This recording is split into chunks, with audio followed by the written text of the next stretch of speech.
We cling to the myth of standing on our own, but forests flourish because they're rooted together. This episode is about what we gain and who we become when we stop proving we're self-made and start growing side by side. Welcome to Spiritual Geography. I'm Joni Miller.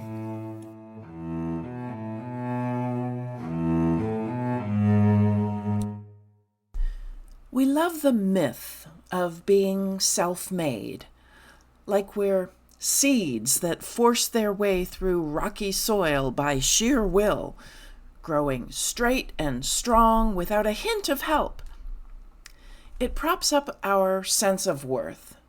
I did this alone, so I deserve to stand tall. Beneath that myth lies something tender and raw. If we admitted how much we needed sunlight we didn't create and water that came from elsewhere, nutrients shared by unseen roots, we might feel we didn't truly earn our place.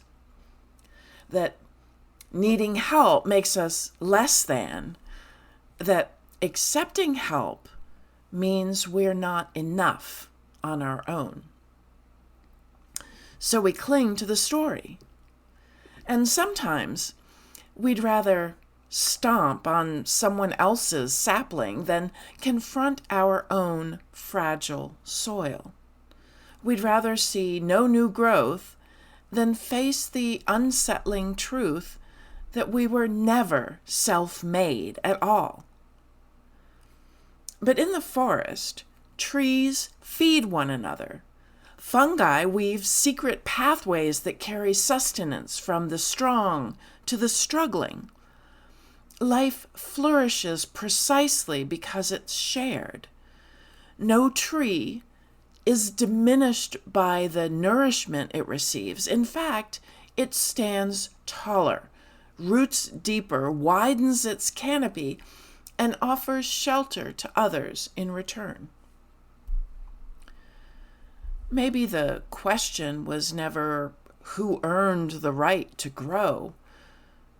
Maybe the question is how much more radiant this whole wild woodland could become if we let go of needing to prove our worth through independence and instead embraced the exquisite worthiness of being part of something larger together, interdependent. But we don't see our world like that, not here. In this society, there's a pervasive fear that if we need help, we are somehow not worthy, that our value rests on how well we can stand apart, not how deeply we're rooted together. And that fear shapes so much more than we realize. Psychologists have found something that might sound almost unbelievable. When given the choice, people will sometimes harm their own well-being, take less for themselves, if it means keeping a group they dislike from getting even a little more. They'll stomp down the soil, compact it so nothing grows, not even their own fragile seedlings, just to be sure someone else, someone who is other, fails in their planting too. That's not because we're consciously cruel. Much of this happens below the surface. We are deeply social creatures, often more driven by identity, belonging, and status relative to other groups than by raw self-interest. So whether our group thrives, we still win if those who we oppose the other lose. You see this in sports all the time. If your team isn't playing, you may still root for whoever is facing your nemesis. That's harmless enough in stadiums, but outside of sports, that mindset becomes devastating. Our identities get tied up with the roles we play, the work we do, and the causes we fight for. And our worthiness gets tangled up in all of it. If I'm a good spouse, I'm worthy. If I'm a good parent or teacher or farmer, I'm worthy.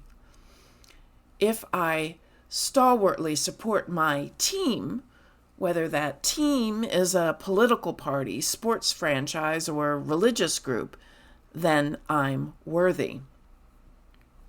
And so often we're called out for not agreeing with everything our team does, except in sports. They're criticizing the players, the coach, even the uniform is half the fun. But everywhere else, demanding absolute loyalty is absurd and yet somehow expected. So, who do you say you are? How do you define yourself? Is it the roles you play, the work you do, the causes you stand behind? Your faith, your politics, your country? Or sometimes is it who you are not, who you stand against, what lines you draw to prove you belonged on this side of the clearing? If you haven't thought of race yet, you're probably white like me, because whiteness in this country often gets to be the default, invisible and unexamined, while others navigate every moment aware of how their skin color shapes their lives. We build our identities from all these threads. Some of them are beautiful and true, and some of them are small and fearful. And sometimes when our worth feels fragile, we tighten our grip. We think if they get to grow, maybe there's less space or light left for me. So we stamp down the earth, we ration the rain, we forget the forest thrives precisely because multitudes of interdependent greenery takes root. The truth is, when we cling to the idea of being self-made and push back against things like healthcare, education, strong infrastructure, or climate protections, we're not proving we can stand on our own. Because whether we admit it or not, we all rise and fall together.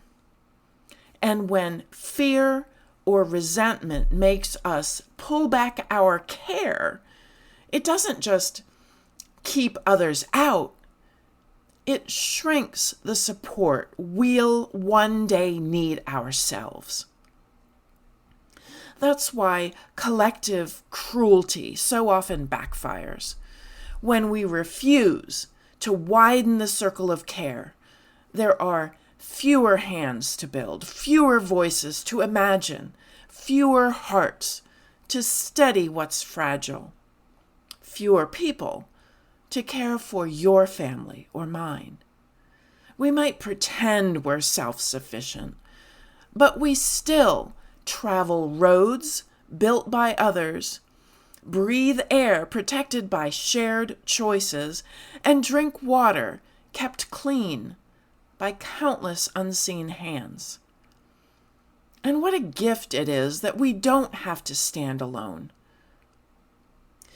So imagine if we saw ourselves the way the forest does. Worthy, not because we made it alone, but because we're part of something vast and intertwined, a living, breathing network of care. Maybe then we'd stop burning down the forest just to prove we could survive without it, or to stop others from growing alongside us, maybe then we'd all grow taller together. Because love, real, generous love, widens the circle. It makes more room, not less. It deepens the soil, nourishes the roots, and lifts the whole forest toward the sun.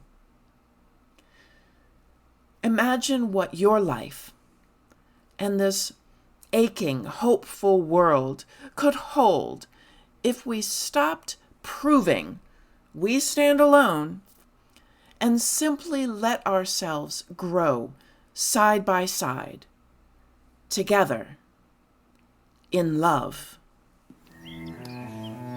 We don't understand the mysteries of the universe, but we can grow more love.